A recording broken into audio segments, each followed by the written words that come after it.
Assalamualaikum warahmatullahi wabarakatuh. Nama saya Lutfia Ayu Asnia, NPM 20050100006, Fakultas Pertanian, Prodi Agroteknologi. Saya Dwi Mei Pratiwi Syahaan, NPM 20050100033, Fakultas Pertanian, Prodi Agroteknologi.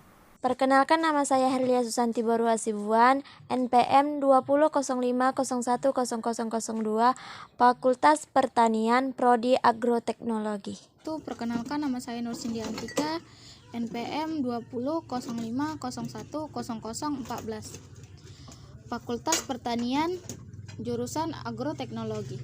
Apa itu tekanan udara? Tekanan udara adalah tekanan yang ada pada suatu lokasi yang disebabkan oleh berat dari udara yang ditarik oleh gravitasi ke permukaan bumi. Artinya, semakin banyak udara yang ada di suatu wilayah, maka semakin tinggi pula tekanan atmosfer. Tentu saja terdapat lebih banyak tekanan di daerah dataran rendah dibandingkan daerah dataran tinggi. Oleh karena itu, daerah dataran rendah memiliki tekanan udara yang lebih tinggi dibandingkan dengan daerah dataran tinggi. Terdapat banyak faktor-faktor yang mempengaruhi tekanan udara. Beberapa di antaranya adalah lintang bumi, paparan sinar matahari, ketinggian suatu wilayah, kelembapan suatu wilayah, dan suhu suatu wilayah. Kita akan bahas satu persatu. Yang pertama, lintang bumi. Pengaruh dari letak lintang bumi melalui suhu bisa menghasilkan pola dari tekanan udara yang ada di permukaan bumi berbentuk simetris, seperti yang terjadi pada daerah Khatulistiwa, di mana tekanan udara berada pada kondisi rendah jika dibandingkan dengan daerah lain. Yang kedua, paparan sinar matahari. Salah satu hal yang mempengaruhi suhu di suatu wilayah tentu saja adalah posisi matahari di wilayah tersebut. Semakin banyak suatu wilayah terpapar oleh matahari, maka akan semakin tinggi pula suhu yang ada di wilayah tersebut. Salah satu perwujudan dari hal ini adalah jenis-jenis iklim yang berbeda-beda di seluruh dunia, sesuai dengan paparan sinar mataharinya dan dinamika lingkungan lokal di wilayah tersebut. Hal yang mempengaruhi paparan sinar matahari ini adalah lintang dan bujur suatu lokasi. Daerah kutub memiliki suhu yang lebih dingin dibandingkan dengan daerah tropis karena lebih sedikit terpapar sinar matahari. Selain itu, gerak semu tahunan matahari juga mempengaruhi pola persebaran sinar matahari dengan skala musiman. Sedangkan gerak semu harian matahari mempengaruhi pola siang dan malam dari suatu wilayah. Faktor yang ketiga yaitu ketinggian suatu wilayah.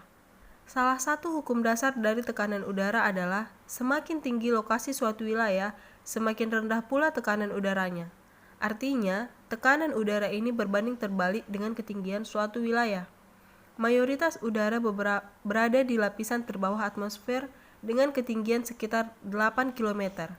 Oleh karena itu, jika kita berdiri di tepi pantai, setidaknya akan merasakan tekanan dari udara setebal 8 km di atas kita. Sedangkan ketika kita berdiri di atas puncak gunung dengan ketinggian 4 km, maka kita hanya akan merasakan tekanan dari udara setebal 4 km di atas kita. Tentu saja, udara setebal 8 km lebih berat dibandingkan dengan udara setebal 4 km, bukan? Kurang lebih, inilah alasan mengapa terdapat perbedaan tekanan antara daerah ketinggian rendah dengan daerah ketinggian tinggi. Faktor keempat yaitu kelembapan suatu wilayah. Seperti faktor yang lain, kelembapan udara juga memiliki hubungan yang terbalik dengan tekanan udara. Artinya, semakin tinggi kelembapan udara, maka semakin rendah tekanan yang ada di wilayah tersebut. Hal ini terjadi karena semakin lembab udara di suatu wilayah, maka semakin renggang pula udara tersebut. Jika udara tersebut renggang, maka partikel udara yang ada di wilayah tersebut menjadi semakin sedikit, sehingga bebannya pun berkurang. Karena berat dari udara berkurang, maka otomatis tekanan udara juga akan berkurang. Oleh karena itu, udara yang lembab memiliki tekanan yang lebih rendah dibandingkan dengan udara kering. Umumnya, udara yang dingin bersifat lebih kering dibandingkan dengan udara hangat yang mengandung banyak uap air dan partikel air hasil proses-proses di siklus air seperti evaporasi, dan transpirasi. Faktor yang terakhir yaitu suhu suatu wilayah. Secara umum, suhu memiliki hubungan yang terbalik dengan tekanan udara yang ada di wilayah tertentu. Semakin tinggi suhu yang ada di suatu wilayah, maka semakin rendah tekanan udaranya. Hal ini terjadi karena udara yang panas umumnya lebih renggang dibandingkan dengan udara dingin. Inilah yang menyebabkan udara hangat dapat mengambang ke atas atmosfer, sedangkan udara dingin memiliki kerapatan yang lebih tinggi dibandingkan dengan udara hangat. Semakin tinggi kerapatan, maka semakin banyak pula udara yang ada di suatu tempat, sehingga beratnya pun meningkat. Hal inilah yang menyebabkan udara hangat bergerak ke atas dan udara dingin bergerak ke bawah di suatu lokasi. Cara menghitung tekanan udara. Rumus tekanan udara.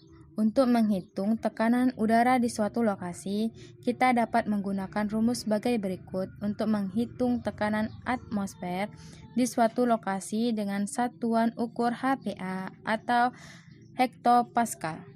P sama dengan P0 buka kurung 1 kurang 0,0065 H per T tambah 0,0065 H tambah 273,15 tutup kurung pangkat 5,257.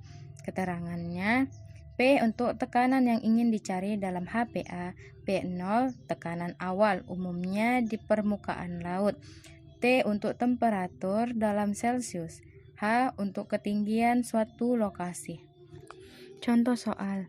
Hitunglah tekanan udara di suatu gunung berketinggian 2500 mdpl yang memiliki suhu udara sekitar 10 derajat Celcius jika diketahui bahwa tekanan di pesisir pantai adalah 1013,25 HPA. Penyelesaian.